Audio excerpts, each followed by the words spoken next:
Bab 1336, Pelatih.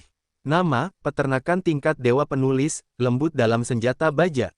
Plus matikan mengatur ulang. Kabupaten Pingan, Komunitas Wanyuan.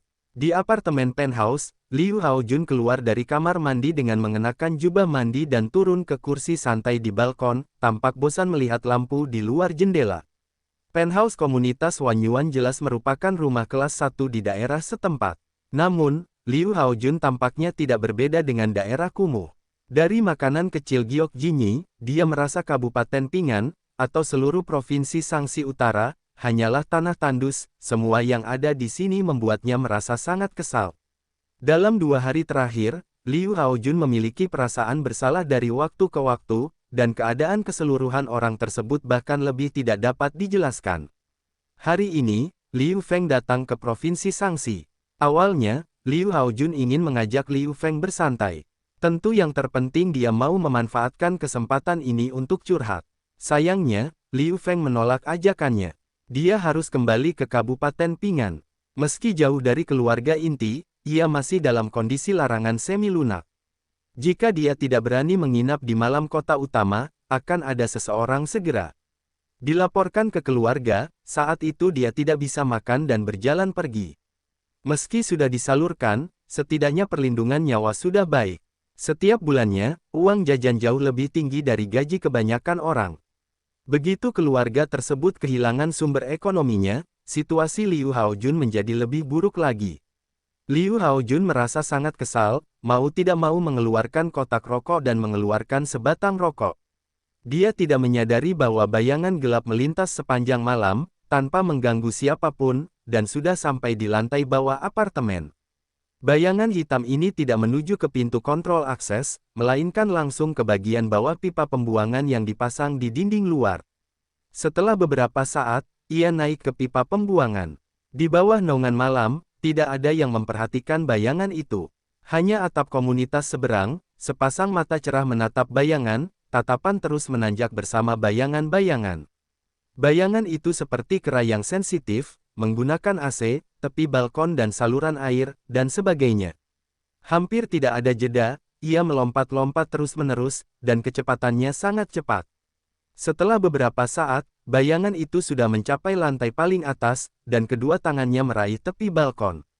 Saya melihat tangan, pinggang, dan perutnya pada saat yang sama, seluruh orang membalikkan badan dan melompat ke balkon dengan ringan.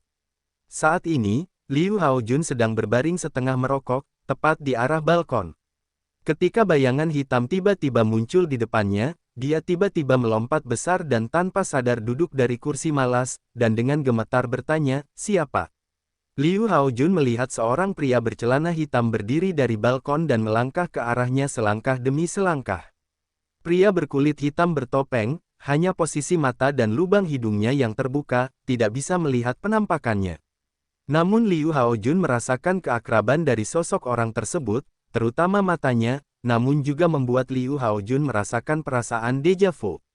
Pria kulit hitam itu tidak berbicara, tetapi matanya menatap Liu Haojun dengan cara yang rumit, dan tubuhnya melintas ke arah Liu Haojun. Liu Haojun ketakutan dari kursi malas dan berlari ke laci menuju kamar tidur. Dia menaruh pistol. Itu adalah pistol Browning yang dia dapatkan melalui saluran khusus. Itu banyak senjata. Pengumpulan harta karun juga bisa digunakan sebagai pertahanan diri. Hukum dan ketertiban Kabupaten Pingan masih baik, dan Liu Haojun ada di sini, tetapi juga memiliki perlindungan pengawal, tetapi pengawal tinggal di apartemen di lantai bawah, dan hanya mengikuti perlindungan saat keluar. Justru karena keamanan yang baik di sini, ditambah lagi Liu Haojun tidak bisa keluar menghabiskan hari-hari yang sama seperti sebelumnya, jadi tentu saja dia tidak bisa membawa senjata. Dari ruang tamu ke kamar tidur, naiki tangga. Pria kulit hitam itu secara alami tidak akan memberi Liu Haojun waktu yang lama, hanya untuk melihat tubuhnya berkedip, kecepatannya tiba-tiba meningkat beberapa poin, dan segera menyusul Liu Haojun di tangga. Pria kulit hitam itu meletakkan tangannya di bahu Liu Haojun dan menggunakannya. Liu Haojun, yang telah dilubangi oleh anggur, tiba-tiba merasakan kekuatan yang tak tertahankan datang dan tidak bisa menahan diri untuk tidak terjatuh ke belakang. Pria kulit hitam itu meraih bahu Liu Haojun, dan pada saat yang sama tubuhnya berbalik, dan jari lainnya dijahit dengan sedikit cahaya dingin, dan dengan cepat menyerang posisi dada Liu Haojun. Dengan keras, telapak tangan pria kulit hitam itu telah menyentuh dada Liu Haojun. Sebuah pisau menghindari tulang rusuk dan menusuk jantung Liu Haojun tanpa hambatan apapun. Pria kulit hitam itu kembali berusaha keras, dan warna panik di wajah Liu Haojun tiba-tiba mengeras, dan matanya menunjukkan warna yang luar biasa. Pada saat ini, para talenta berpakaian hitam berkumpul di telinga Liu Haojun dan berkata dengan lembut, "Haojun, jangan salahkan saya juga diperintahkan untuk bertindak." Mata Liu Haojun tiba-tiba memenangkan hati bosnya dan bertanya dengan susah payah, "Maple, kenapa?" Pria kulit hitam itu jelas adalah Liu Feng. Dia tidak bersembunyi di depan Liu Haojun yang akan mati. Dia berkata dengan sedikit permintaan maaf, "Saya tidak tahu, tapi ini adalah perintah dari komandan tingkat tinggi keluarga, Anda bisa pergi dengan tenang." Setelah itu, Liu Feng dengan lembut melepaskan Liu Haojun. Pada saat ini, Liu Haojun merasa kekuatannya telah diambil, dan seluruh orang jatuh dengan lembut ke tanah. Bilah Liu Feng sangat tajam. Pada saat ini, luka Liu Haojun di dadanya pecah dan mulai mengeluarkan darah. Setelah beberapa saat, karpet di bawah Liu Haojun sudah penuh dengan darah. Liu Haojun menyipitkan matanya, mengejang dengan sia-sia, dan suaranya menjerit di tenggorokannya, mengungkapkan keinginan yang kuat untuk hidup. Namun, pisau Liu Feng benar-benar fatal, bahkan jika itu adalah generasi kalajengking, tidak mungkin menyelamatkan Liu Haojun. Setelah beberapa detik berjuang, kesadaran Liu Haojun telah tenggelam ke dalam kegelapan abadi. Liu Feng berdiri dengan tenang di dalam rumah, dan matanya sangat rumit. Ketika Liu Haojun berhenti meronta, Liu Feng naik dan mengulurkan tangan serta menjelajahi leher Liu Haojun. Kemudian dia membuka kelopak mata Liu Haojun dan memastikan bahwa pupilnya mulai membesar. Liu Feng hanya menghela nafas, dengan lembut menutup matanya untuk Liu Haojun, lalu keluar dari balkon lagi, dan dengan cepat menghilang ke dalam malam. Liu Feng tidak tahu bahwa semua tindakannya berada di bawah pengawasan Xia Ruofei di atas sebuah bangunan tempat tinggal di distrik seberang. Xia Ruofei terus-menerus menjelajah dengan kekuatan mentalnya dan menyaksikan beberapa menit terakhir kehidupan Liu Haojun. Setelah menyelidiki pemusnahan vitalitas Liu Haojun, Xia Ruofei akhirnya menghela nafas lega. Sejak awal di Kabupaten Liuping, Kota Sanshan, Liu Haojun menjerat Wu Liqian. Keluhan antara Xia Ruofei dan Liu Haojun tidak pernah terpecahkan. Kali ini Liu Haojun membeli seorang pembunuh untuk membunuh Song Qiming. Apa motifnya melakukan hal itu, telah juga kematiannya adalah misteri selamanya, tetapi Xia Ruofei beralasan bahwa itu mungkin merupakan kelanjutan dari dendam aslinya. Tentu saja, Xia Ruofei tidak tertarik untuk mengetahui mengapa Liu Haojun ingin membunuh Song Qiming. Singkatnya, dia berani melakukan hal semacam ini, dan dia harus bersiap untuk mati. Langsung membunuhnya, maka wajar saja tidak ada lagi ancaman. Xia Ruofei tidak mengejutkan Liu Feng, yang tidak ingin meninggalkannya. Tapi setelah Liu Feng menghilang di malam hari, dia meninggalkan atap gedung.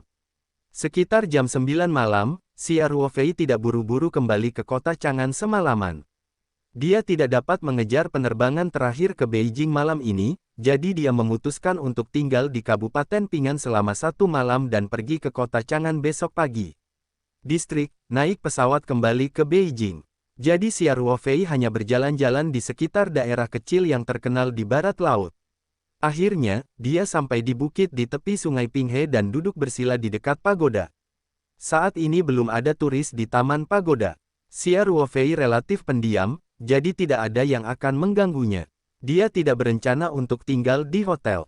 Kematian Liu Haojun malam ini pasti akan menjadi berita besar di daerah kecil ini, dan setelah berita tersebut dikirim kembali ke ibu kota, diperkirakan akan terjadi guncangan besar di kalangan masyarakat. Saat ini, selain jenis hotel informal, sebagian besar hotel perlu mendaftar. Xia Ruofei tidak ingin identitasnya di musim panas ini sering muncul di beberapa tempat di mana ada yang tidak beres, jika tidak, seseorang harus memperhatikannya dan harus melepaskan identitas ini. Jika musim panas muncul di kota Chang'an, mungkin tidak terlalu mencolok. Bagaimanapun, ini juga merupakan kota wisata kuno yang terkenal. Namun, jika kebetulan saat itu adalah musim panas pada malam kematian Liu Haojun, meninggalkan catatan akomodasi di sebuah hotel di Kabupaten Pingan, ada kemungkinan untuk menarik perhatian, dan kabupaten sekecil itu, mungkin tidak ada banyak orang di luar, sedikit pemecahan masalah akan ditemukan. Selain itu, Xia Ruofei datang ke Taman Pagoda. Ada juga alasan yang sangat penting. Ia merasa aura langit dan bumi ke arah ini tampaknya lebih terkonsentrasi daripada di banyak tempat. Dia berpikir bahwa dia tidak punya waktu untuk berlatih hari ini, jadi dia memutuskan untuk pergi ke pagoda ini. Taman ini dibudidayakan dengan baik. Bagi seorang praktisi, ini bukanlah masalah berkultivasi atau tidur sepanjang malam. Setelah Xia Ruofei duduk di bawah bayang-bayang pohon, dia mengeluarkan sepotong yuanjing dari luar angkasa, dengan terampil mengoperasikan jalannya, dan mulai menyerap budidaya komponen aura murni di yuanjing. Di saat yang sama, aura di sekitar tubuhnya juga tertarik oleh magnet, perlahan menyatu. Xia Ruofei memasuki kondisi kultivasi diri, dan waktu berlalu dengan lambat, dan ketika dia mendatangi anak itu tanpa sadar. Pada saat ini, di halaman kecil di pinggiran barat Kabupaten Pingan, seorang pria parubaya bertubuh pendek dan berkumis lima berbalik dari tempat tidur dan berjalan ke halaman untuk mencuci muka dengan air di wastafel. Saat dia bersiap untuk kembali ke rumah untuk mulai berlatih, dia tiba-tiba merasakan aura di timur sangat kuat, dan dia tidak bisa menahan diri untuk tidak berteriak. Pria parubaya berkumis itu menatap para dewa, lalu berkata pada dirinya sendiri, itu dekat Taman Pagoda, dapatkah Anda mengatakan bahwa ada harta karun yang berbeda? Kota Chang'an adalah ibu kota berusia 1000 tahun. Kabupaten dan kota di sekitarnya juga sangat bersejarah, termasuk di Kabupaten Pingan. Di bawah kejayaan milenium, aura wilayah ini lebih kaya dibandingkan wilayah lain di bumi, dan sejarah juga benar adanya. Ada catatan tentang harta karun yang berbeda, sehingga tampilan kumis pria parubaya juga sedikit bersemangat. Dia tidak bisa menghadiri budidaya, dan tubuhnya melintas ke arah Taman Pagoda. Namun, jika kebetulan saat itu adalah musim panas pada malam kematian Liu Haojun, meninggalkan catatan akomodasi di sebuah hotel di Kabupaten Pingan, ada kemungkinan untuk menarik perhatian, dan kabupaten sekecil itu, mungkin tidak ada banyak orang di luar, sedikit pemecahan masalah akan ditemukan. Selain itu, Xia Ruofei datang ke Taman Pagoda. Ada juga alasan yang sangat penting. Ia merasa aura langit dan bumi ke arah ini tampaknya lebih terkonsentrasi daripada di banyak tempat. Dia berpikir bahwa dia tidak punya waktu untuk berlatih hari ini, jadi dia memutuskan untuk pergi ke pagoda ini. Taman ini dibudidayakan dengan baik. Bagi seorang praktisi, ini bukanlah masalah berkultivasi atau tidur sepanjang malam.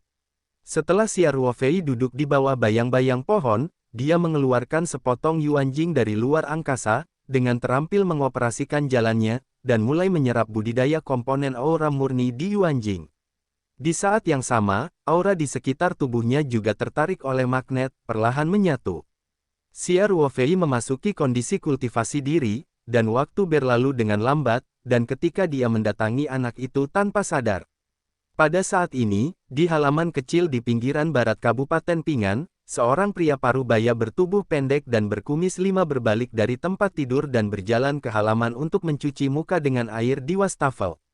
Saat dia bersiap untuk kembali ke rumah untuk mulai berlatih, dia tiba-tiba merasakan aura di timur sangat kuat, dan dia tidak bisa menahan diri untuk tidak berteriak.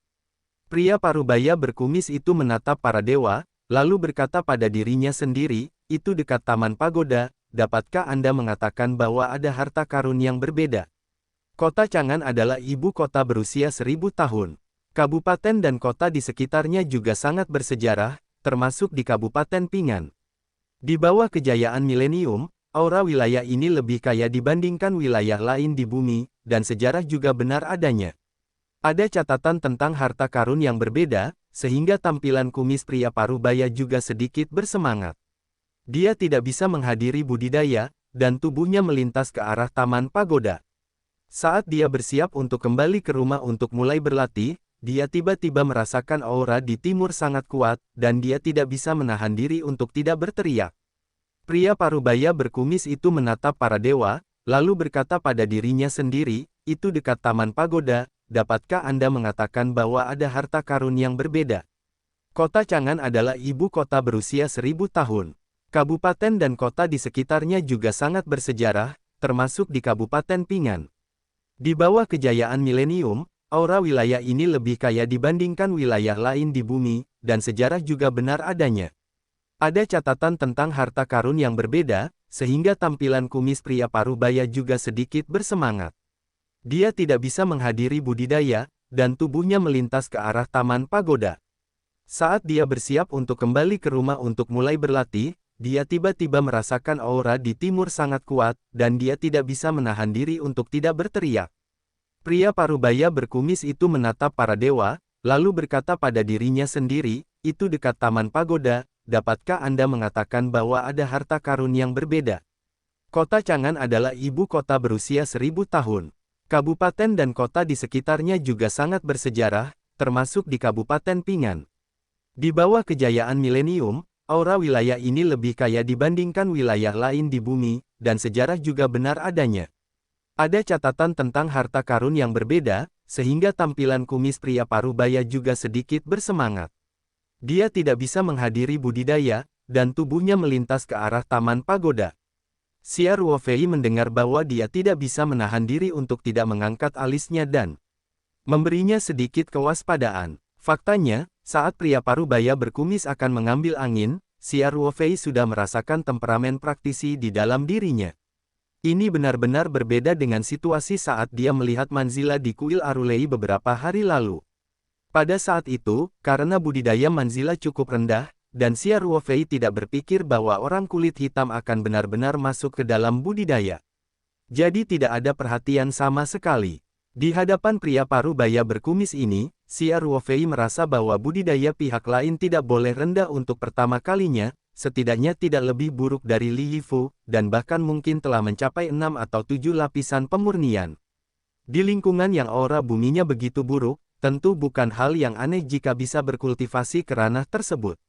Xia Ruofei memandang Liu Chengfeng dengan antusias dan tidak menjawab pertanyaannya. Sebaliknya, dia bertanya dengan lemah, apakah kamu punya sesuatu?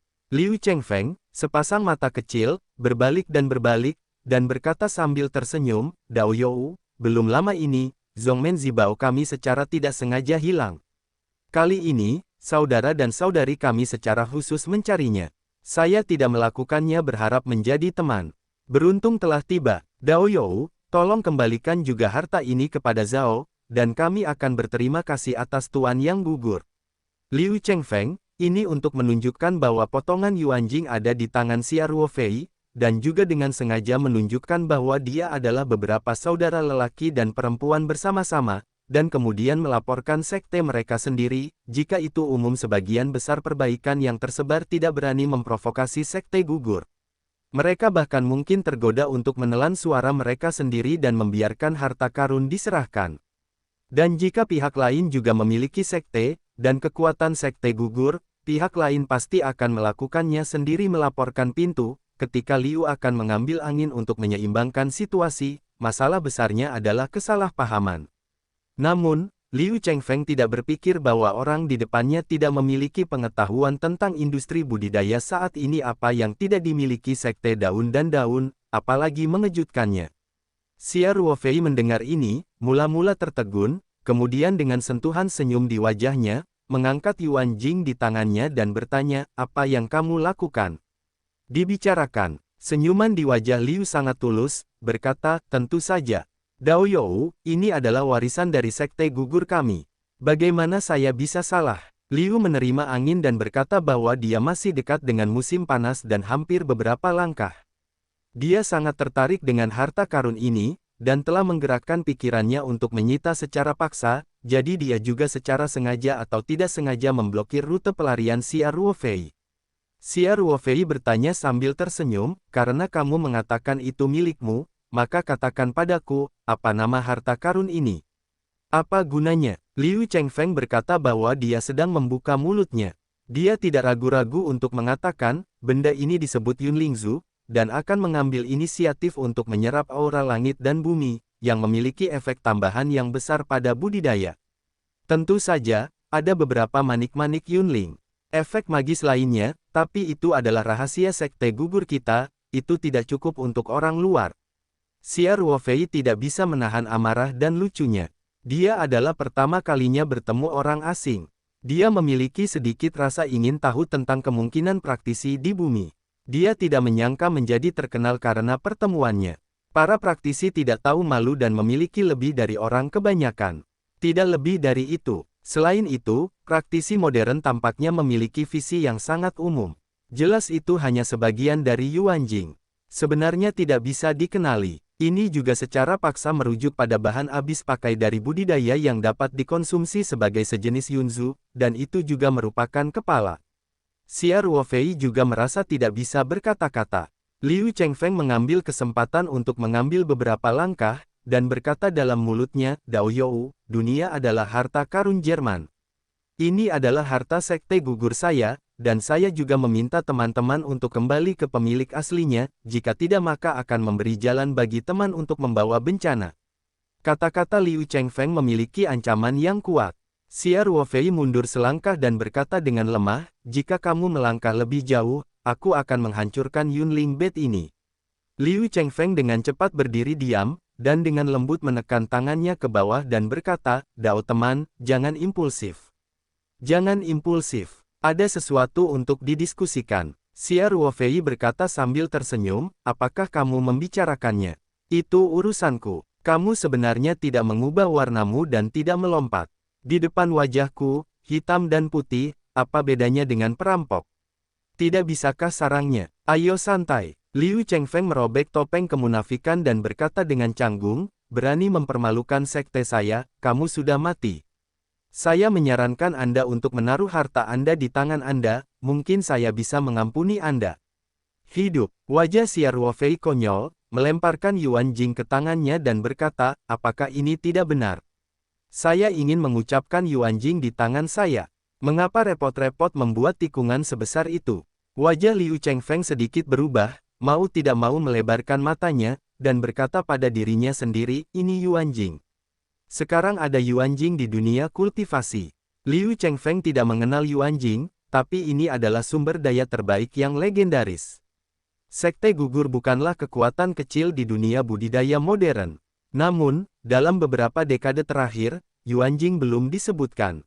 Itu adalah, hanya ada satu bagian dari Lingjing, dan hanya Lingjing ini yang secara alami adalah penguasa dari Tuan. Bahkan tuannya menggunakan Lingjing ini sebagai pusaka, dan dia enggan mengeluarkannya untuk dibudidayakan. Lingjing bisa menikmati perlakuan seperti ini, apalagi Yuan Jing yang lebih tinggi dari Lingjing. Liu Chengfeng belum pernah melihat Yuan Jing yang sebenarnya. Pada saat ini, hatinya bergejolak, itu adalah Yuan Jing. Saya mengatakan bahwa harta karun dapat memiliki aura yang begitu kuat. Saya tidak dapat membayangkan Liu Chengfeng saya benar-benar bernasib buruk. Setelah mendapatkan bongkahan kristal ini, kehidupan ini diharapkan. Xia Ruofei memandang Liu Lifeng, yang tidak menyembunyikan warna keserakahan. Wajahnya menunjukkan ekspresi mengejek dan berkata, kamu tidak hanya mengatakan bahwa ini adalah Yunlingzu. Liu Chengfeng menjadi kesal hingga marah, kurang omong kosong. Aku akan menyerahkan Yuan Jing, dan menyelamatkanmu seekor anjing. Harta ini, apakah kamu juga kesurupan? Latihan, Dao Ding, Xia Ruofei adalah istimewa, dan kekuatan spiritualnya adalah melintasi alam besar dan mencapai alam spiritual. Oleh karena itu, induksi Liu Chengfeng terhadap budidaya Xia Ruofei agak gelap, tetapi Xia Ruofei masih sangat muda, meskipun sudah berlatih. Penampilan orang tersebut seringkali lebih muda dari usia sebenarnya, namun penampilan yang lebih muda seperti itu masih tergolong jarang. Oleh karena itu, Liu Chengfeng secara tidak sadar percaya bahwa perbaikan Xia Ruofei tidak akan terlalu tinggi. Bahkan jika Xia Ruofei memiliki harta karun seperti Yuan Jing, Liu Chengfeng akan dapat memakan sisi lain dengan perbaikan pemurnian 7 lapis. Liu Chengfeng kemudian menyeringai dan berkata, apakah Anda ingin mengatakan bahwa ini adalah Yuan Jing? Saya sedikit cemburu, saya khawatir Anda benar-benar melompat ke tembok dan merusak harta karun itu. Tetapi karena itu adalah Yuan Jing, maka tidak ada yang perlu ditakutkan. Naik, Yuan Jing tidak bisa dihancurkan, dan biksu di masa pemurnian tidak bisa dihancurkan. Liu Chengfeng tentu saja tidak harus memilih tikus. Setelah menyelesaikan kalimat ini, Liu Chengfeng menghela nafas pelan, dan kekuatan mental ditekan ke Xia Ruofei. Xia Ruofei hanya merasakan kepalanya sedikit pusing, dan kekuatan mentalnya di laut segera bergoyang dan mengambil inisiatif untuk menghilangkan ketidaknyamanan ini. Xia Ruofei menunjukkan sedikit ketertarikan, dan berkata pada dirinya sendiri, "Hei, kekuatan spiritual masih bisa digunakan." Budidaya Xia Ruofei saat ini mendekati lantai 9 pemurnian, dan kekuatan spiritual telah menembus alam besar dan mencapai alam spiritual, tetapi pengalaman bertarungnya sangat kurang.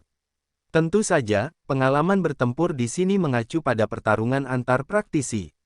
Selain itu, keputusan Dalian adalah pendekatan yang lugas, dan tidak melibatkan teknik pertarungan khusus, latihan, dan sejenisnya. Karena dalam pandangan penciptaan kekuatan metode ini, masa pemurnian hanyalah tahap peletakan fondasi. Pada tahap ini, para praktisi tidak perlu melawan, namun terus-menerus meletakkan dasar yang kokoh.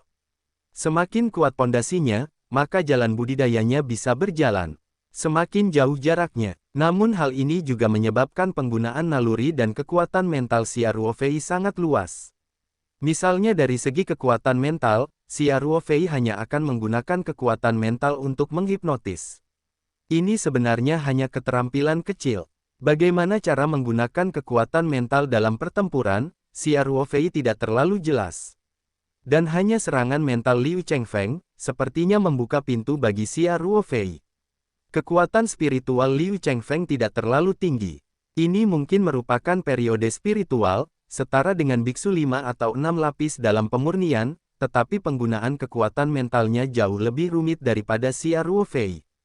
Xia Ruofei diam-diam berkata di dalam hatinya, penggunaan kekuatan mental yang asli bisa sangat halus.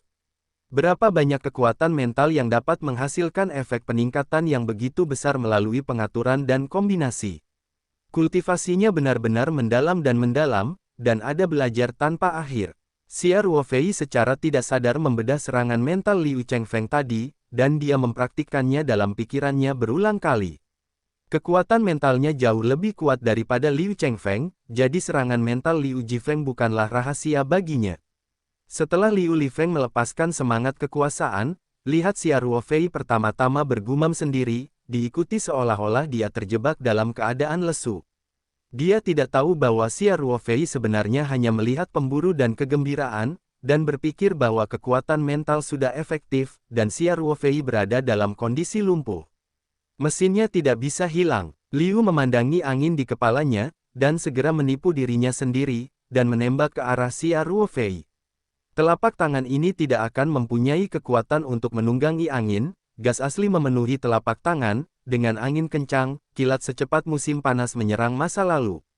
Pada saat ini, Xia Ruofei melirik Liu Lifeng dengan cahaya yang tersisa di matanya, dan kemudian mencoba mengikuti metode Liu Chengfeng sekarang, dan melepaskan kekuatan mental dengan cara tertentu, menutupi masa lalu dengan Liu. Ketika kekuatan mental keluar, Xia Ruofei merasa peningkatan serangan kekuatan mentalnya meningkat 2 kali lipat.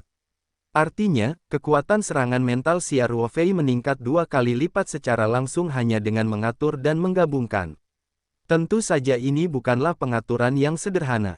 Ada banyak sekali kombinasi kekuatan mental dalam teori. Dari kombinasi yang tak terhitung jumlahnya ini, kebanyakan pasti tidak efektif, dan bahkan mempengaruhi efek normal. Beberapa kombinasi dapat mengalami peningkatan. Kombinasi ini secara alami terus dieksplorasi oleh generasi penggarap. Jika Xia Ruofei diuji sedikit, tahun monyet mungkin tidak dapat menemukan pengganda. Mata Liu Chengfeng penuh dengan fanatisme dan keserakahan, dan dia menyerang Xia Ruofei. Dia sepertinya telah melihat situasi yang pesat setelah dia mendapatkan pecahan kristal itu. Namun, tepat setelah Xia Ruofei menyapu Liu dengan sekilas angin, dia tiba-tiba merasakan suara otaknya menjerit. Saat berikutnya, kekuatan spiritual yang kuat tiba-tiba terselubung pada saat itu, Liu Chengfeng merasakan tekanan yang sangat besar. Di bawah tekanan, kepalanya seperti pecah, dan dia hampir kehilangan kemampuan berpikir sepenuhnya. Namun, Liu Chengfeng adalah orang yang telah berlatih selama beberapa dekade, dan tidak seperti Xia Ruofei, pengalaman bertempurnya juga sangat kaya, jadi dia hampir secara tidak sadar membuat respons pertahanan. Namun, kekuatan keduanya terlalu besar dalam hal kekuatan mental. Xia Ruofei adalah kumpulan alam spiritual dalam kehidupan nyata, sedangkan Liu Chengfeng hanya mencapai periode spiritual. Melintasi dunia besar, itu benar-benar menghancurkan. Terlebih lagi, Xia Ruofei masih mempelajari dan menggunakannya sekarang. Dia juga meniru poin ke-7 ke-8 dari kekuatan spiritual dan keterampilan tempur Liu Lifeng, dan serangan kekuatan mentalnya hampir 2 kali lipat. Liu Chengfeng dengan tegas mendukungnya. Ia bahkan merasa seperti perahu berdaun yang mengapung di tengah badai laut. Ada bahaya terguling kapanpun dan dimanapun. Pihak lain hanya bisa menekannya dengan kekuatan mentalnya. Liu Chengfeng menyadari bahwa dia sepertinya menendang lempengan besi itu, dan dia menyesalinya. Ada sebuah pemikiran di benaknya, apakah ini monster tua yang tersembunyi di matanya? Dalam karya klasik Zongmen, beberapa pendahulunya juga dicatat. Orang-orang ini biasanya tidak mudah untuk dilahirkan, tetapi mereka semua sangat menakutkan. Setelah kultivator mencapai periode Yuan Ying, penampilannya dapat diubah hampir sesuka hati, dan biksu berpangkat rendah tidak dapat melihat kekurangan apapun. Ketika kekuatan mental Xia Ruofei dilepaskan, itu menunjukkan tren yang menghancurkan, dan tampak sangat santai, yang membuat penampilan sebelumnya pada kucing dan tikus. Oleh karena itu, tidak mengherankan jika Liu Chengfeng memunculkan ide seperti itu. Liu Chengfeng tega meminta belas kasihan, tetapi sekarang dia bahkan tidak bisa membuka mulutnya, dia hanya bisa menopang giginya, dan ususnya akan segera bertobat. Liu Chengfeng merasa tulangnya berdecit dan cukup kuat sampai batas tertentu. Sangat mungkin untuk memeras lawan menjadi bubur berdasarkan tekanannya. Sekarang situasi Liu Chengfeng adalah seperti ini. Kalau bukan karena kekuatan fisiknya yang lumayan, dan kekuatan mentalnya sudah mencapai masa spiritual, saya khawatir seluruh tulang tubuhnya akan patah 1 inci pun. Waktu berlalu, dan keputusasaan di hati Liu Chengfeng juga bertambah sedikit demi sedikit. Kekuatan mentalnya hampir habis, dan kekuatan spiritual pihak lain tidak melemah sama sekali, dan sisi berlawanan dari sikap Xia Ruofei sangat mudah, dan masih ada senyuman tipis di wajahnya. Tepat ketika Liu Chengfeng merasa bahwa dia mungkin sedang bersedih dan ditekan oleh kekuatan mentalnya, dia tiba-tiba merasa tubuhnya kendur, dan semangat yang membuatnya putus asa menghilang. Liu Chengfeng tiba-tiba melunak di tanah, dan pakaiannya basah oleh keringat. Matanya penuh ketakutan yang luar biasa, dan dia tersentak dengan mulut besar, dan berkata kepada Xia Ruofei, pendahulu, anak itu memiliki mata dan tidak memiliki manik-manik, tetapi juga meminta para senior untuk mengangkat tangan mereka ke sekelilingku. Kekuatan spiritual sangat mengerikan, dan juga memiliki alat bantu budidaya Yuanjing yang legendaris. Dalam benak Liu Chengfeng, Xia Ruofei adalah monster tua yang tidak pernah keluar gunung selama ratusan tahun. Kesalahan lama. Xia Ruofei melihat ekspresi sedihnya dan berkata, itu terlalu lemah. Tidak bisa menahannya. Liu menjadi pusat perhatian dan tidak berani membawanya, tetapi terus meminta belas kasihan. Faktanya, dia tidak tahu sama sekali, apa kesalahan Yuan Xiao ini. Faktanya, perbaikan Xia Ruofei lebih tinggi daripada perbaikan Liu Chengfeng, tetapi juga tinggi. Xia Ruofei hampir memperbaiki lapisan pemurnian ke-9, dan Liu Chengfeng telah mencapai lapisan pemurnian ke-7. Meskipun perbedaan antara kedua level tersebut, nampaknya kesenjangannya tidak kecil, namun Xia Ruofei tidak mengembangkan keterampilan tempur apapun, jika Liu Chengfeng tidak menggunakan kekuatan spiritual pada awalnya, tetapi langsung menggunakan keterampilan tempur, hasil akhirnya adalah pertempurannya benar-benar tidak diketahui. Hanya saja Liu menerima angin tetapi ingin santai. Dia memilih metode yang paling tidak menguntungkan baginya. Hasilnya tidak hanya gagal menekan Xia Ruofei, tetapi Xia Ruofei menguasai beberapa keterampilan pertarungan mental dan langsung dihancurkan. Pada saat ini, psikologi Liu Chengfeng akan runtuh, dan tidak ada perlawanan. Xia Ruofei berkata dengan lemah, apakah kamu dipanggil Liu Chengfeng? Ya, generasi muda adalah murid yang gugur, kata Liu Chengfeng dengan sedikit harapan. Tentu saja, Zongmen hanyalah petunjuk dari harapannya. Faktanya, meskipun nenek moyang daun dulunya sangat cemerlang, aura bumi semakin buruk dalam beberapa dekade terakhir, dan kekuatan sekte daun juga menurun. Tidak hanya sekte gugur, tetapi seluruh komunitas budidaya dihadapkan pada masalah kurangnya sumber daya budidaya. Selain itu, beberapa mantan master di Zhongmen telah menghilang karena alasan yang tidak diketahui, dan juga memiliki pengaruh yang besar pada kekuatan Zhongmen. Sekarang penguasa sekte gugur hanya ada di mendiang Jindan. Ini karena nenek moyang yang gugur telah menghemat banyak sumber daya selama ribuan tahun, dan mereka dapat berpikir bahwa para biksu Jindan datang. Diwariskan kepada generasi praktisi ini, beberapa sumber daya dari sekte gugur juga dikonsumsi, dan fenomena ketidaktahuan di sekte tersebut semakin buruk. Di depan ini, kemungkinan besar Yuan Ying adalah orang yang disalahkan. Yang paling disayangkan juga adalah biksu Jindan. Nama sekte gugur bisa membuat hati pihak lain cemburu. Liu Chengfeng sama sekali tidak mengerti. Namun, saat ini, dia hanya bisa mati sebagai dokter kuda. Setelah Xia Ruofei mendengarkan kata-kata Liu Chengfeng, suaranya menjadi dingin dan bertanya dengan lemah, apakah menurutmu aku harus iri dengan sekte gugurmu? Liu Chengfeng dengan cepat berkata sambil menghela nafas lega, jangan berani.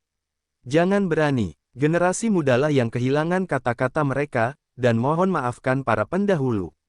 Lihatlah, Xia Ruofei berkata dengan dingin.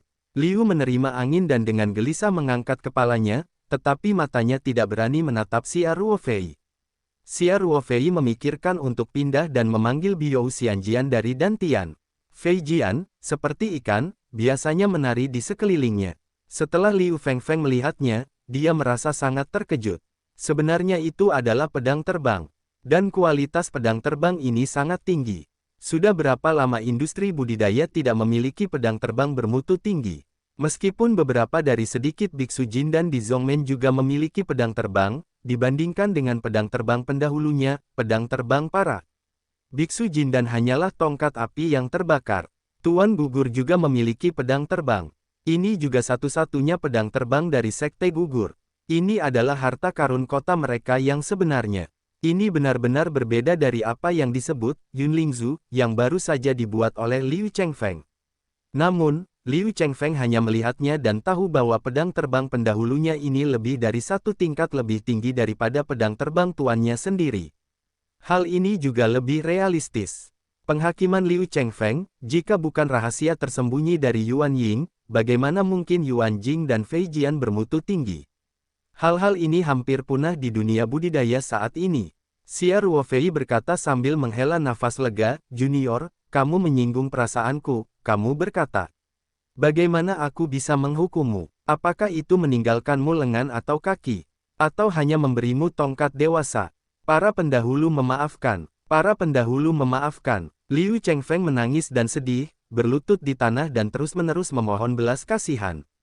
Pada saat ini, mata Xia Ruofei menunjukkan secercah cahaya, dan kekuatan mentalnya dihancurkan ke arah Liu Chengfeng. Kali ini, kekuatan mental kali ini lebih besar dari kekuatan mental yang digunakan oleh Xia Ruofei ketika kedua pria itu bertarung. Dapat dikatakan bahwa tidak ada reservasi. Liu Chengfeng tidak berani bergerak, dan hatinya sudah memiliki hati yang memberontak. Hampir sesaat, dia diseret ke dalam kondisi hipnosis mendalam oleh Xia Ruofei. Ini juga karena dia takut dengan kekuatan mental dari konfrontasi sebelumnya. Kalau tidak, dia akan bisa menghipnotisnya di Afrika beberapa waktu sebelum dia menjadi begitu mulus. Bahkan jenis Manzila baru saja masuk. Praktisi yang mengolah ambang batas, Xia Ruofei menghabiskan banyak waktu untuk berhasil menghipnotisnya. Mata Liu Chengfeng menjadi sedikit lesu. Di bawah penyelidikan kekuatan mental Xia Ruofei, keadaan pihak lain memasuki hipnosis benar atau salah, dan tidak ada hal seperti itu. Xia Ruofei mengungkapkan senyum kepuasan dan bertanya, bicaralah tentang situasi di industri budidaya hari ini. Mari kita mulai dari sekte gugur Anda. Liu Chengfeng berkata tanpa ragu-ragu, ya. Saya telah memberi tahu para pendahulu saya bahwa warisan gugur telah sudah ada selama lebih dari 1000 tahun. Keduanya menanyakan setiap pertanyaan, dan setelah lebih dari 1 jam berlalu, Xia Ruofei mengakhiri pertanyaannya. Melalui hipnosis ini, Xia Ruofei akhirnya mendapat banyak kabar dari Liu Xiafeng di sini. Bakat saat ini di industri budidaya sedang sekarat, dan sumber daya untuk budidaya sangat langka. Banyak orang Zhongmen yang sudah lama tidak bergabung dengan WTO. Namun, lingkungan budidaya hingga saat ini telah memburuk. Entah mereka terus memasuki WTO untuk mencari peluang terobosan, atau untuk menutup gerbang gunung itu sendiri, mereka tidak dapat menghindari kenyataan kejam berupa menurunnya kekuatan. Industri budidaya huaksia saat ini, yang terkuat adalah 5 sekte besar. Selain sekte gugur tempat Liu Chengfeng berada, terdapat juga 4 gerbang utama kuil Wuxingzong, Yujianmen, Jiuyangguan, dan Kuzhen. 5 sekte besar memiliki periode Jindan yang kuat, yang dianggap sebagai pemimpin industri budidaya Tiongkok. Namun demikian, lingkungan besar, 5 sekte besar juga sulit didukung, sungai dan matahari, dan sekte kecil lainnya, lingkungan hidup bahkan lebih buruk. Dapat dikatakan bahwa seluruh komunitas budidaya kini menderita. Selain berita tentang industri budidaya, Xia Ruofei juga secara khusus menanyakan tentang keterampilan tempur. Liu Chengfeng juga tidak keberatan, tidak peduli rahasia pintu gurunya, atau teknik bertarung yang dia dapatkan dari peluangnya sendiri. Semua biji bambu diberitahukan kepada Xia Ruofei. Ini juga membuka pintu baru bagi Xia Ruofei. Selain fakta bahwa kekuatan mental dapat ditingkatkan melalui kombinasi tertentu, ada pendekatan serupa untuk membuat marah. Bahkan mental dan insting pun bisa digabungkan. Banyak serangan jarak jauh berhubungan dengan kombinasi mental dan naluri. Masalah penggunaan. Tentu saja, ketika Xia Ruofei bertanya tentang kekuatan industri budidaya secara keseluruhan, Liu Chengfeng tidak hanya memperkenalkan beberapa sekte saat ini, tetapi juga mengatakan penilaiannya sendiri, yaitu, masih banyak leluhur yang tersembunyi di dalamnya, dunia. Kekuatan orang tidak diketahui, tetapi pasti ada beberapa orang yang lebih baik dari 5 master teratas Zhongmen Jindan. Konsep ini mengakar kuat di hati Liu Chengfeng, terutama setelah Xia Ruofei bertarung dengan kekuatan mental, sehingga bahkan dalam keadaan hipnosis, Liu Chengfeng masih bersikeras pada pandangan ini. Setelah Xia Ruofei bertanya, dia berinisiatif untuk menarik kekuatan mentalnya. Saat Liu Chengfeng bangun dan menghela nafas lega, dia segera merasakan kekuatan mental yang agung menekannya. Liu mengambil angin dan jiwa, berpikir bahwa ia tidak memiliki nilai di mata Xia Ruofei, dan sekarang pihak lain siap membunuhnya. Namun, dia tidak merasakan kematian yang mendekat, melainkan merasakan angin puyuh. Xia Ruofei langsung mengumpulkan Liu Chengfeng ke dalam ruang peta spiritual, dan secara khusus memasang sangkar luar angkasa untuk memenjarakannya. Faktanya, kekuatan spiritual Liu Chengfeng telah diperbaiki. Jika dia menolak, Xia Ruofei tidak bisa memasukkannya ke dalam ruang dengan lancar. Hanya saja Liu Chengfeng sudah takut dengan keberanian di hadapan Yuan Yinglaoge, dia tidak bisa melahirkan hati yang memberontak. Oleh karena itu, Xia Ruofei dengan mudah membawa Liu Chengfeng keluar angkasa. Ketika Liu Chengfeng kembali kepada Tuhan, dia menemukan bahwa dia telah dipenjara. Karena Liu Chengfeng adalah seorang praktisi, Xia Ruofei tidak yakin seberapa banyak ia telah menguasai aturan luar angkasa, jadi sangkar luar angkasa ini jauh lebih ketat daripada sangkar luar angkasa tentara bayaran biasa. Selain itu, Xia Ruofei juga secara khusus mengeluarkan aura dari sangkar luar angkasa, tetapi dia tidak ingin Liu Chengfeng menghancurkan auranya di luar angkasa. Setelah Liu Chengfeng mengetahui situasinya sendiri, dia menjadi semakin putus asa, dan dia menyesal ingin menabrak tembok. Sayangnya, tidak ada tembok di sini, dan sisi atas dan bawah semuanya tampak tak terlihat namun tak tertandingi tembok ruang. Pengalaman Liu Chengfeng berbeda dengan pengalaman orang biasa. Bahkan seorang praktisi setengah langsing seperti Manzila adalah pemula mutlak di depan Liu Chengfeng. Anda tahu, meskipun Liu Chengfeng tidak terlalu tinggi, dia adalah sekte nenek moyangnya, dan dia telah berlatih selama beberapa dekade, jadi dia segera menyadari bahwa dia dipenjara oleh pendahulunya. Hal ini menjelaskan setidaknya 2 hal. Pertama, perbaikan pendahulunya jauh lebih tinggi darinya. Dia bisa langsung membawanya ke ruang terbatas. Tentu saja, ini sebenarnya ilusi Liu Chengfeng. Alasan sebenarnya adalah dia berada dalam keadaan kacau. Tidak ada perlawanan di hati. Kedua, pendahulu ini sebenarnya memiliki senjata ajaib. Terutama pada penilaian kedua, Liu Lifeng benar-benar terkejut, dan bahkan untuk waktu yang singkat dia lupa mengkhawatirkan situasinya. Senjata ajaib gua, merupakan harta karun yang jarang muncul dalam legenda. Bahkan di era ketika industri budidaya sangat makmur, senjata ajaib seperti itu juga tidak berharga, dan para biksu zaman Yuan Ying jarang memilikinya. Meskipun Liu Chengfeng juga dipenjara di dalam sangkar luar angkasa kecil, saya masih belum tahu seberapa besar ruang dalam gua ini, namun meskipun sangkar luar angkasa kecil ini begitu besar, cukup menimbulkan getaran di dunia budidaya. Mundur 10.000 langkah, meskipun itu bukan lubang pada senjata ajaib, meskipun ada cincin penyimpanan sebesar itu di suatu ruang, itu sudah cukup untuk menyebabkan banyak master di dunia latihan. Jika Liu Chengfeng mengetahui bahwa ruang yang ditempati oleh sangkar luar angkasa ini hanya 1/10 dari 1 juta atau bahkan beberapa ratus ribu dari keseluruhan peta spiritual, saya khawatir dagunya akan terkejut. Namun, tidak mungkin baginya untuk memahami begitu banyak untuk saat ini, karena Xia Ruofei tidak bermaksud untuk berurusan dengan hal-hal di ruang spiritual sekarang, termasuk 1 atau 200 orang yang dia tangkap di Afrika, dan mereka semua adalah terkunci di kandang luar angkasa, disediakan oleh Xia King. Sumber daya dasar untuk bertahan hidup hampir tidak dapat dipertahankan. Ada juga batu pembatas yang besar, Xia Ruofei untuk sementara tidak menyerap ruang peta spiritual. Dia siap untuk kembali ke ibu kota dan menangani hal-hal ini dengan keamanan mutlak. Khususnya penyerapan batu, mengingat penyerapan batu pembatas, ruang spiritual dapat ditingkatkan lagi.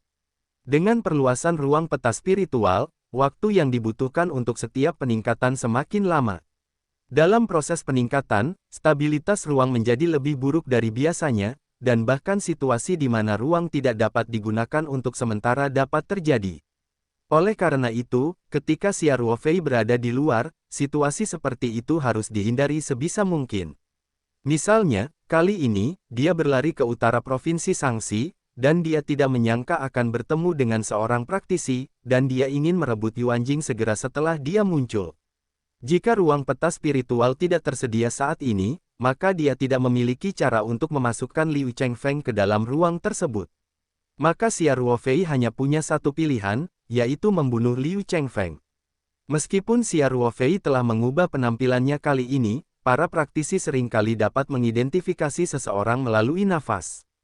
Liu Chengfeng ini memiliki latar belakang gantri, dan ada seorang biksu Jindan di sekte tersebut.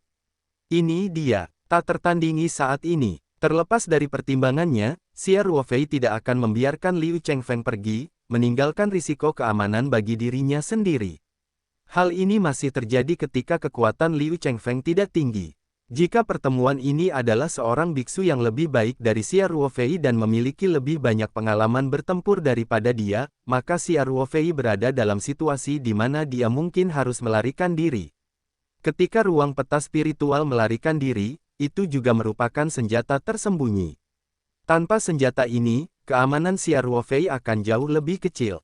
Oleh karena itu, ketika Xia Ruofei keluar, dia pasti tidak akan memilih untuk meningkatkan ruang peta spiritual. Setelah dia menerima ruang dalam angin, dia tidak segera meninggalkan Taman Pagoda. Sebaliknya, dia pindah ke tempat yang jauh di dalam hutan yang jarang asapnya. Dia mengatur ulang barisan polisi dan duduk dan terus berlatih. Kali ini, Xia Ruofei lebih waspada. Dia menempatkan susunan peringatan sejauh 30 meter, sehingga meskipun ada praktisi lain, dia dapat menemukannya lebih awal. Tentu saja, Xia Ruofei baru saja bertanya kepada Liu Chengfeng melalui hipnosis yang mendalam, mengetahui bahwa Liu Chengfeng bertindak sendirian kali ini, dan tidak ada saudara laki-laki atau orang tua di dekatnya. Kalau tidak, setelah dia terkena angin, dia pasti akan pergi tanpa ragu-ragu. Xia Ruofei memegang Yuanjing di tangannya dan menghilangkan semua gangguan dalam pikirannya, dan segera memasuki kondisi kultivasi. Dalian adalah praktik tingkat atas. Meski fokus utamanya pada tahap awal adalah dasar-dasarnya, namun tidak terlalu banyak melibatkan konten aktual. Namun, bagi Xia Ruofei, ini masih merupakan metode yang paling cocok untuknya. Mengambil Bao Ding sebagai andalan, melengkapi Tai Si Wen Xinjing sebagai suplemen, ditambah dengan sejumlah besar sumber daya budidaya yang ada, adalah alasan penting bagi peningkatan pesat Xia Ruofei. Kemunculan Liu Chengfeng yang tiba-tiba ini juga membawa rasa terdesak bagi Xia Ruofei. Dia tidak tahu banyak tentang komunitas budidaya modern, dan lingkungan budidaya di bumi sangat buruk. Dalam 2 tahun terakhir, dia jarang bertemu dengan praktisi lain. Oleh karena itu, ia selalu menjadi sistem Buddhis dalam pengembangan masalah ini. Sikap tidak mempunyai hati yang kuat ke atas. Kemunculan Liu Chengfeng membuat Xia Ruofei merasakan krisis. Meski industri budidaya berangsur-angsur mati, namun kekuatannya tetap tidak bisa dianggap remeh. Budidaya Xia Ruofei saat ini jauh dari kata tak terkalahkan. Terlebih lagi, dia sendirian, bahkan jika dia menghitung Li Yifu, Song Wei, Ling Qingshui, dan bahkan Tang Yuran, itu bukanlah kekuatan yang kuat. Saat bertemu dengan sekte dari sekte gugur, tidak ada peluang untuk menang. Xia Ruofei juga yakin bahwa dengan kemajuan dirinya dan orang-orang di sekitarnya, tidak dapat dihindari bahwa ia akan berurusan dengan orang-orang di dunia kultivasi di masa depan. Para biksu seperti Liu Chengfeng kemungkinan besar merupakan gambaran khas dari keserakahan di dunia kultivasi, dan mereka dapat melakukan segala daya mereka untuk meningkatkan kultivasi mereka. Dibandingkan dengan dunia manusia biasa, aturan kultivasi jelas lebih realistis dan kejam. Daging yang lemah ada di sini sebagai kebenaran yang tidak bisa dipecahkan. Xia Ruofei tentu tidak ingin menjadi daging lemah di dunia budidaya karena ia tidak cukup di masa depan. Terlebih lagi, dia memiliki harta super seperti ruang peta spiritual. Jika ada kebocoran di salah satu bagian mata rantai dan angin bocor, dipastikan seluruh komunitas budidaya akan bergegas seperti kucing berbau amis. Dengan budidayanya saat ini, benar-benar tak terbendung. Suami tidak bersalah dan menanggung dosanya. Selama kultivasi seseorang berada pada ketinggian yang tidak dapat ditandingi oleh orang lain, bahkan jika seluruh dunia tahu bahwa dia memiliki jenis gulungan sihir yang sama, tidak ada yang dapat mengambilnya. Xia Ruofei sedang berlatih dengan pikiran seperti itu. Budidayanya telah mencapai hambatan kecil. Setelah menembus masa lalu, itu adalah 9 lapisan pemurnian. Xia Ruofei memutuskan untuk bekerja keras selama ini, setidaknya untuk menerobos dunia kecil ini. Dalam kultivasi, saya tidak bisa merasakan berlalunya waktu. Hingga keesokan paginya, matahari menyinari tubuh, Xia Ruofei perlahan membuka matanya. Pakaian di tubuhnya basah oleh embun, tetapi seluruh orang menjadi segar. Setelah semalaman berkultivasi, dia merasa kultivasinya meningkat pesat. Lantai 9 pemurnian sudah dekat. Dia merasa sepertinya telah menyentuh hambatan. Mungkin dia hanya butuh kesempatan, terobosan. Xia Ruofei juga sangat puas dengan pencapaian kultivasinya sendiri. Dia tumbuh dewasa dan bertindak dengan tangan dan kakinya, melepaskan sedikit naluri dan mengeringkan air di pakaiannya. Kemudian, Xia Ruofei berangkat dan turun gunung. Setelah turun beberapa saat, Xia Ruofei sampai di jalur Taman Pagoda, tempat beberapa orang olahraga pagi sudah berlari. Xia Ruofei juga suka berolahraga pagi, jogging menuruni gunung, sambil menyapa para pelari yang melaju. Setelah meninggalkan Pagoda Park, Xia Ruofei langsung menghentikan taksi di pinggir jalan dan kembali ke pusat kota Chang'an. Dia membeli tiket kembali ke Beijing melalui ponselnya di taksi. Dibutuhkan sekitar 3 jam untuk turun dari pesawat. Xia Ruofei membiarkan sopir taksi mengemudi langsung ke bandara. Setelah mengganti boarding pass, Xia Ruofei sarapan santai di bandara. Hari masih belum terlalu pagi, sudah lebih dari jam 9 pagi. Kemudian dia melewati pemeriksaan keamanan dan menunggu beberapa saat di ruang tunggu VIP untuk mulai boarding. Kembali ke Xia Ruofei adalah tiket kelas 1, semuanya berjalan lancar, bahkan gundukan kecil pun sangat sedikit. Setelah lebih dari 3 jam, pesawat mendarat dengan mulus di landasan Bandara Internasional Beijing. Setelah Xia Ruofei meninggalkan bandara, dia menemukan tempat untuk mengubah penampilan aslinya, lalu dia mengambil mobil dan kembali ke halaman Liu Haihutong. Xia Ruofei baru saja kembali ke halaman pemiliknya, bersiap untuk mandi dan kemudian menutup pintu kamar untuk mengatasi masalah orang-orang itu. Ketika Xia Ruofei baru saja melepas jaketnya, ponselnya berdering. Ketika Xia Ruofei baru saja memasuki pintu, dia meletakkan telepon di atas meja kopi di ruang tamu. Dia mengulurkan tangan dan dengan mudah menyedot telepon dan melihat ke ID penelepon, yang dipanggil oleh Song Rui. Xia Ruofei menjawab dan tidak menunggu dia berbicara. Song Rui di ujung sana bertanya, apakah sudah terdengar? Xia Ruofei bingung dan bertanya tanpa alasan, apa yang kamu dengar? Kamu tidak akan bangun di siang hari. Kamu tidak punya otak. Song Rui tidak repot-repot bertengkar dengan Xia Ruofei dan berkata langsung, Liu Haojun digantung ke atas. Apa? Xia Ruofei pura-pura terkejut dan meminta waktu beberapa menit. Liu Haojun. Cucu dari keluarga Liu, orang yang baru saja keluar dari pusat perhatian di Provinsi Tenggara. Song Rui berkata, dia digantung. Apa yang terjadi tadi malam? Bagaimana situasinya? Xia Ruofei berkata, saya rasa saya tidak bisa membukanya. Bagaimana mungkin? Cucunya tidak tahu bahwa dia takut mati. Song Rui berkata dengan nada menghina. Dia terbunuh. Tekniknya cukup profesional. Hindari tulang rusuk dan potong jantungnya dengan pisau tajam. Hei, orang ini tidak tahu seberapa tersinggungnya. Orang-orang telah dikirim ke Provinsi Sangxi, tetapi mereka tidak membiarkannya pergi, mereka harus mengambil nyawanya, ini adalah betapa besarnya kebencian. Song Rui tentu saja tidak menyesali kematian Liu Haojun. Sebaliknya, dia nadanya kurang lebih dengan rasa sombong. Xia Ruofei berkata sambil tersenyum, anakmu berpengetahuan luas. Tadi malam, hal itu terjadi di Provinsi Sangxi Utara. Anda mengetahuinya begitu cepat, dan Anda tahu banyak detailnya. Xia Ruofei secara pribadi menyaksikan seluruh proses kematian Liu Haojun. Dia secara alami tahu bahwa informasi Song Rui sangat akurat. Hanya dalam satu malam plus setengah hari, beritanya sudah tersebar luas, tersebar di lingkaran ibu kota. Xia Ruofei berpikir bahwa ini kurang lebih adalah arti dari keluarga Liu yang sengaja melepaskan angin, karena jika keluarga Liu ingin menyembunyikannya, hal ini pasti tidak akan disebarkan beritahu keluarga Song bahwa hal-hal yang dia janjikan telah dilakukan.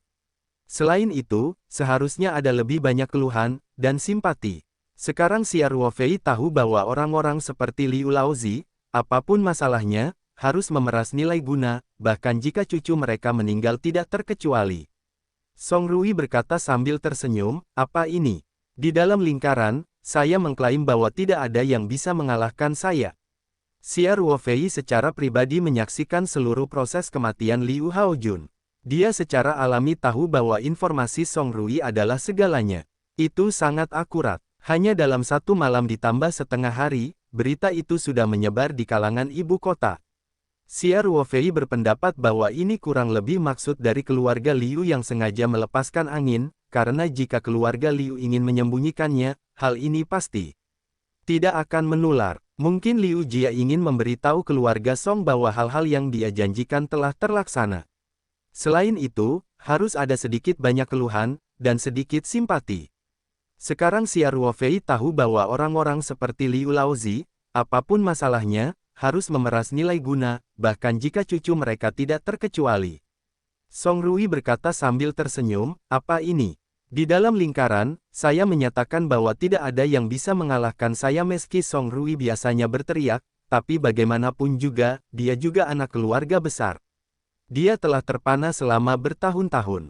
Selama bukan kantong jerami, kecerdasan dasar ini masih ada.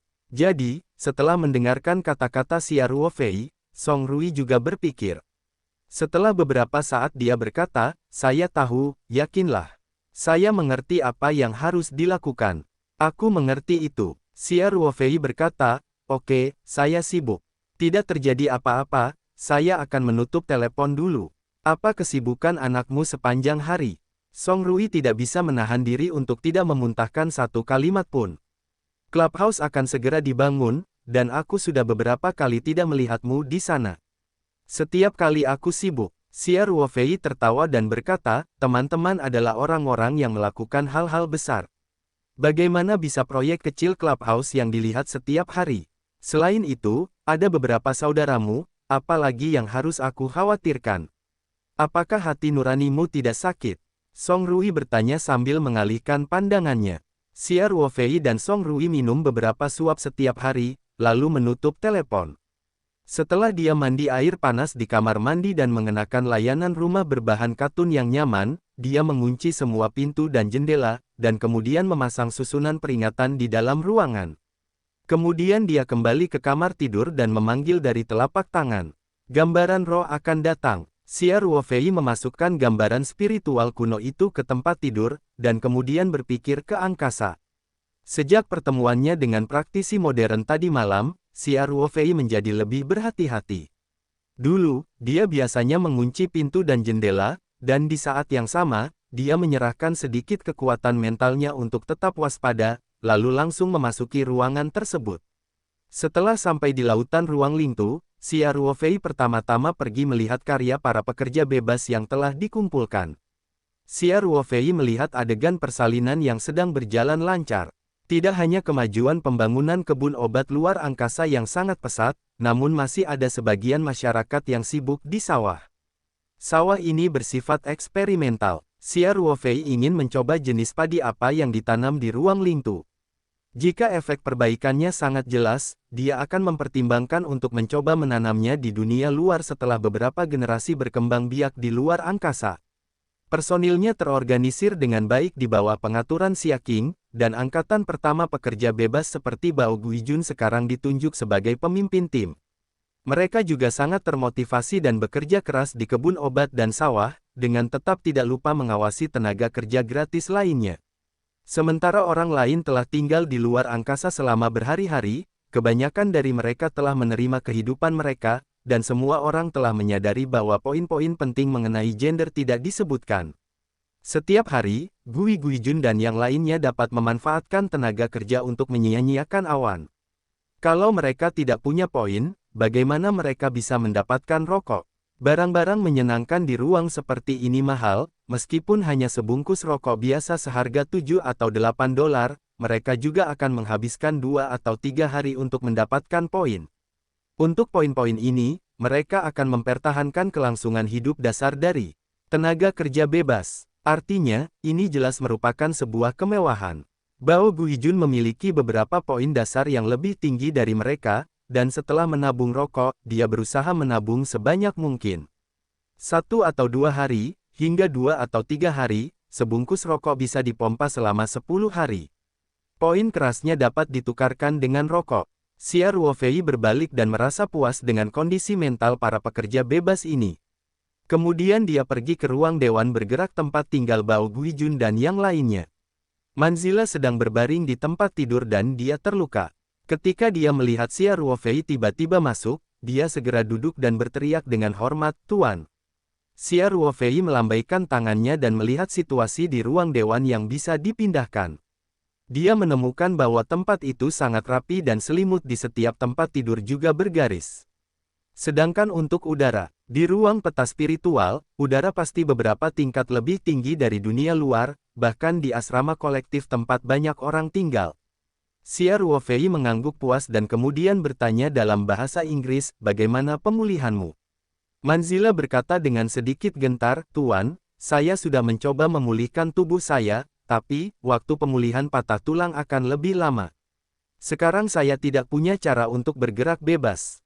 Faktanya, Manzila juga merupakan sebuah entry tingkat praktisi, dan tubuhnya jauh lebih baik daripada orang rata-rata, tetapi bagaimanapun juga, ini adalah patah tulang, bahkan jika kecepatan pemulihannya lebih cepat daripada rata-rata orang, tidak perlu beberapa hari untuk menjadi lebih baik sepenuhnya. Xia Ruofei berkata dengan lemah, "Tidak ada, saya tidak terburu-buru, dan tidak ada kekurangan makanan untuk beberapa pemalas." "Ya, ya," kata Manzila sambil menyeringai. "Terakhir kali aku bertanya tentang kelompok tentara bayaranmu, penampilanmu masih memuaskan." Xia Ruofei berkata, "Saya harap setelah Anda pulih, Anda akan dapat menunjukkan kesetiaan seperti itu ketika Anda bekerja." "Tolong yakinlah, Tuan," Manzila berkata dengan penuh sumpah, "Manzila akan selalu menjadi pengikut setiamu. Kehidupan abadi tidak akan pernah mengkhianati tuannya." Xia Ruofei menjilat mulutnya dan tidak mengungkapkan apapun pada kata-kata Manzila. Siapapun yang berkata dengan indah akan mengatakan bahwa Xia Ruofei tidak akan mempercayai perkataannya karena Manzila sekarang seperti anjing yang lembut. Di depannya, lelaki tua Afrika yang tampaknya tidak berbahaya bagi manusia dan hewan, tetapi dia secara pribadi menciptakan nama gila organisasi Mehde, orang yang mati secara langsung atau tidak langsung di tangannya tidak tahu berapa banyak. Bukan hanya Manzila, tapi tenaga kerja gratis di luar angkasa, ada satu hitungannya, jangan lihat yang patuh sekarang. Tak satu pun dari mereka dulunya mudah, tetapi tidak ada peluang untuk meledak. Hanya sekarang orang-orang ini, termasuk Manzila, berada dalam ruang magis yang sepenuhnya dikendalikan oleh Xia Ruofei, dia dapat membunuh mereka dengan satu pikiran. Di hadapan kekuatan absolut, meskipun mereka memiliki pemikiran apapun, mereka tidak akan menimbulkan bahaya apapun. Pikiran Xia Ruofei menjauh dari ruang dewan yang bisa dipindahkan, dan bentuk berikutnya muncul di ruang kosong.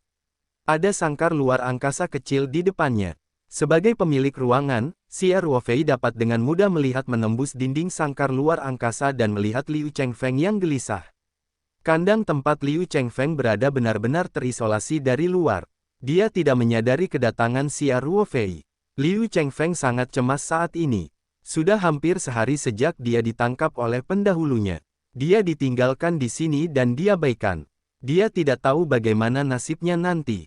Lebih buruknya lagi, di ruang kecil ini, dia tidak bisa merasakan sedikit pun aura. Dulu, dimanapun berada, meski auranya tidak sekaya bagian dalam sekte, kurang lebih bisa merasakan keberadaan aura bebas. Ketika waktunya menjadi anak-anak, para praktisi dapat menggunakan 2 jam ini untuk berlatih. Namun, dalam sihir naga langit ini, dia tidak merasakan sedikit pun aura. Dia telah menentukan bahwa ruang kecil yang memenjarakannya adalah gua pendahulu. Kultivasi itu seperti berlayar melawan air. Jika Liu Chengfeng ditahan di sini untuk waktu yang lama, pendahulu tidak akan bisa membunuhnya, dan budidayanya akan sangat menurun. Liu yang canggung dan canggung menerima angin dan tiba-tiba merasa bahwa bagian depan lapangan terbuka lebar. Gunung, sungai, dan laut di kejauhan mulai terlihat. Dia tidak bisa menahan diri untuk tidak menyipitkan mata. Lalu dia dengan cepat melihat sekeliling dan melihat Xia Ruofei di sisinya. Pada saat ini, Xia Ruofei telah memulihkan penampilannya, dan sangkar luar angkasa telah melarang semua nafas, jadi Liu Chengfeng tidak mengenali momen itu. Ini adalah Yuan Ying Lao Ge, tadi malam. Namun, Liu Chengfeng tidak berani mengabaikannya. Dia segera jatuh dan membungkuk, dan berkata di mulutnya, Liu yang lebih muda akan menunggangi angin untuk melihat para pendahulu. Meskipun Liu Chengfeng tidak tahu siapa yang ada di depannya, dia melihat pihak lain benar-benar kehabisan akal. Bahkan jika biksu zaman Jin dan bisa terbang dengan pedang, dia ingin melakukannya tanpa kekuatan eksternal. Dalam kehampaan, hal itu juga tidak mungkin. Setidaknya itu harus dilakukan pada masa Yuan Ying. Monster tua Yuan Ying lainnya. Liu memiliki gelombang yang bergejolak dalam pikirannya, dan hatinya juga menyesal.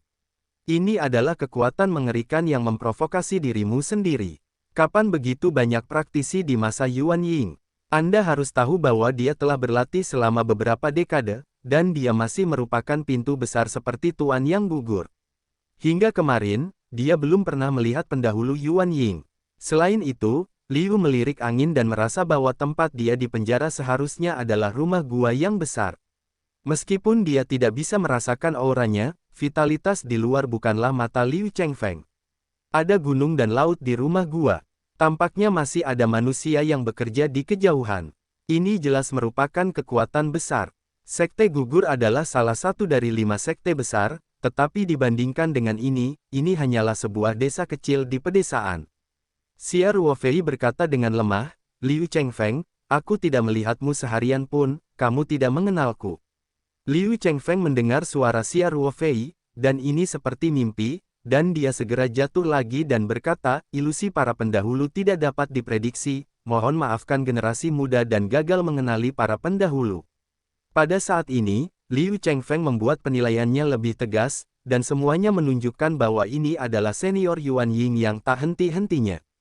Dia juga merasa gelisah di hatinya, tidak tahu bagaimana pendahulunya akan menghadapinya. Ketika saya berpikir bahwa saya memiliki ide yang sulit kemarin untuk mencoba mengambil Yuan Jing dari Yuan Ying, saya tidak bisa menahan keringat. Ini 10.000 kali lebih serius daripada menyentuh pantat harimau. Ini jelas merupakan perilaku untuk menemukan kematian. Jika Anda bertemu dengan hantu tua Yuan Ying yang pemarah, Anda bisa membuatnya terbang dengan lambaian tangan. Namun, pendahulunya tampaknya tidak begitu ganas, dan jika pihak lain ingin membunuhnya, itu tidak perlu terlalu merepotkan. Memikirkan hal ini, Liu Chengfeng mau tidak mau melahirkan sedikit keberuntungan. Liu Chengfeng telah mengambil keputusan, tidak peduli apa persyaratan pendahulunya, bahkan jika dia diizinkan membawanya untuk menghancurkan sekte gugur, dia akan setuju tanpa syarat. Apa yang lebih penting daripada hidup?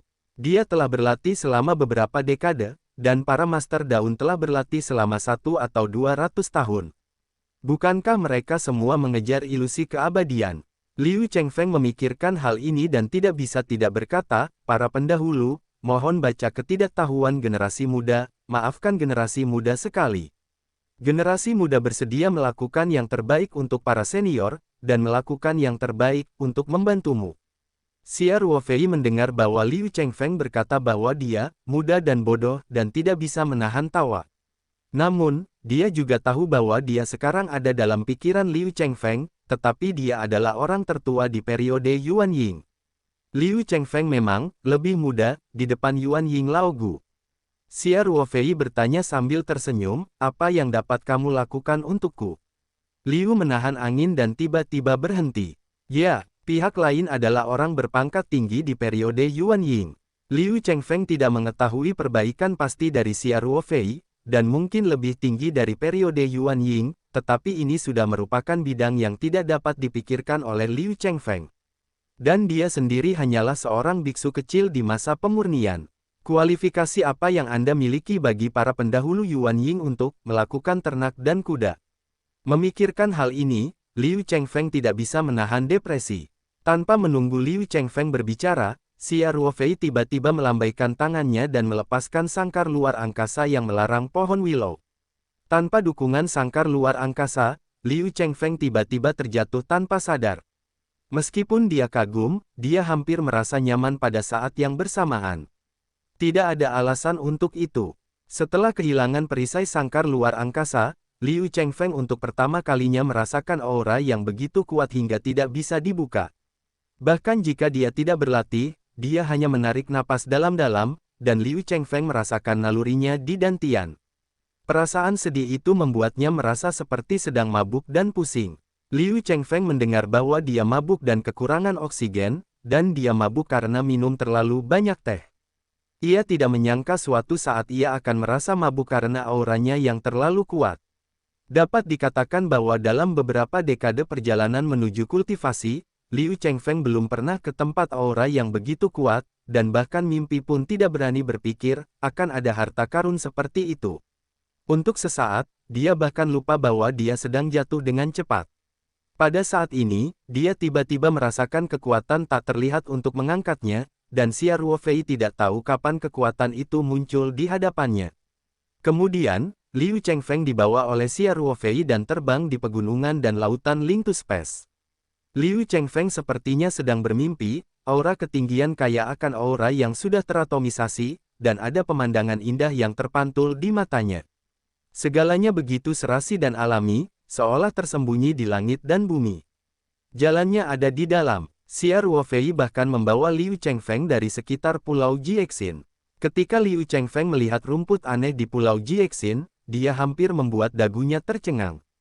Mulutnya terbuka lebar, dan tidak ada reaksi membiarkan angin bersiul masuk. Hal nyata di depannya adalah dia terlalu terkejut. Setelah satu putaran, Xia Ruofei kembali ke posisi di mana ia baru saja menempatkan sangkar luar angkasa bersama Liu Liufeng. Dia melambaikan sangkar luar angkasa yang kokoh dan melemparkan Liu Chengfeng ke dalamnya. Pada saat memasuki sangkar luar angkasa, Liu Chengfeng tidak bisa merasakan sedikit pun aura sekaligus, dan untuk sesaat dia merasa tersesat. Xia Ruofei tersenyum dan memandang Liu Chengfeng dan bertanya, apakah menurut Anda? Apa yang dapat Anda lakukan untuk saya? Dengan kata lain, apakah menurut Anda memiliki sesuatu yang layak untuk saya hargai? Liu Chengfeng menunjukkan senyuman pahit, dan berkata, para pendahulu, generasi muda benar-benar tidak dapat memikirkannya, apa gunanya bagi para pendahulu. Dengan budidaya orang lain dan keluarga luar biasa di dalam Xianjia Dongfu, saya tidak memenuhi syarat untuk minum teh. Jika Anda adalah seorang biksu wanita cantik, Anda mungkin bisa menjadi seorang gadis kecil yang melayani, tetapi Anda. Xia Ruofei berkata dengan lemah, karena saya tidak langsung membunuh Anda kemarin, saya akan meninggalkan Anda seumur hidup, jika tidak maka akan ada kehidupan, tidak perlu terlalu mahal. Tuhan memiliki kehidupan yang baik, meskipun kamu menyinggung perasaanku, aku tidak ingin menjadi tidak perlu. Liu menerima angin dan tiba-tiba merasakan rasa bertahan hidup. Dia hampir menitikkan air mata dan dengan cepat jatuh ke tanah. Dia berkata, terima kasih atas para pendahulu Anda. Terima kasih atas kebaikan Anda. Xia Ruofei melambaikan tangannya dan berkata, mengenai apa yang kamu lakukan. Saya belum memikirkannya, tetapi kamu juga seorang biksu di masa pemurnian, yang lebih baik daripada orang biasa di bawah, bahkan jika itu adalah pemanfaatan sampah, tidak dihitung sama sekali. Liu Chengfeng mendengarkan kata-kata ini dan tidak merasa malu karena dihina oleh pihak lain. Sebaliknya, ia justru dipenuhi dengan semangat dan berkata, terima kasih para pendahulu. Selama para pendahulu membuat keputusan, biarlah generasi muda bekerja dengan orang biasa, dan generasi muda tidak akan pernah mengeluh. Xia Ruofei melambaikan tangannya dan berkata, tidak perlu. Kamu harus tinggal di sini sebentar. Tunggu sampai aku memikirkannya, tentu saja berguna untukmu. Ya, generasi muda harus mengikuti ketetapan pendahulunya. Sikap Liu Chengfeng lebih penuh hormat. Pikiran Xia Ruofei sedikit tergerak. Saat berikutnya, Liu Chengfeng merasakan ada desahan kemarahan di dalam sangkar luar angkasa yang memenjarakannya. Meskipun tidak sekuat sekarang, itu lebih kuat dari banyak tempat di bumi. Liu mengendarai angin dan tidak bisa menahan kegembiraannya. Xia Ruofei berkata dengan lemah, aura ini hanya untuk Anda pertahankan dalam perbaikan Anda sendiri. Ini adalah kayu pasif tanpa air. Jika Anda menyerapnya dalam satu tarikan napas, maka tidak ada aura yang tersedia di masa depan. Jangan salahkan saya, Liu. Chengfeng dengan cepat berkata, ya, yang lebih mudah mengerti. Kemudian, Xia Ruofei memindahkan beberapa makanan dan air minum langsung dari gudang di ruang tersebut, dan juga melemparkannya ke dalam kandang luar angkasa. Meskipun para praktisi tidak makan selama beberapa hari, itu tidak masalah, tetapi di tidak adanya perlindungan Reiki, jika Anda tidak makan dalam waktu lama, itu tidak berkelanjutan bagi para biksu berpangkat rendah di masa pemurnian. Xia Ruofei berkata dengan lemah, kamu jujur tinggal di sini. Ketika saya berpikir tentang bagaimana menggunakan Anda, saya secara alami akan membiarkan Anda keluar. Ya, senior, Liu Chengfeng menjawab dengan hormat. Xia Ruofei memikirkan gerakan itu dan memulihkan dinding membran sangkar luar angkasa. Ketika Liu Chengfeng hanya merasakan abunga di depannya, dia tidak bisa lagi melihat gunung dan sungai di luar. Matanya hanya bisa melihat ruang penjara kecil ini dan dinding samar di sekitarnya dan para pembunuh ditahan. Alasan mengapa dia menghabiskan seluruh waktunya untuk mengejutkan Zhou Zhang adalah pertimbangannya sendiri. Liu Chengfeng tidak tahu bahwa dia tidak memenuhi syarat untuk menuangkan air teh Xia Ruofei seperti yang dia pikirkan. Jika bisa menggunakan Liu Renfeng sebagai pribadi, manfaatnya cukup banyak.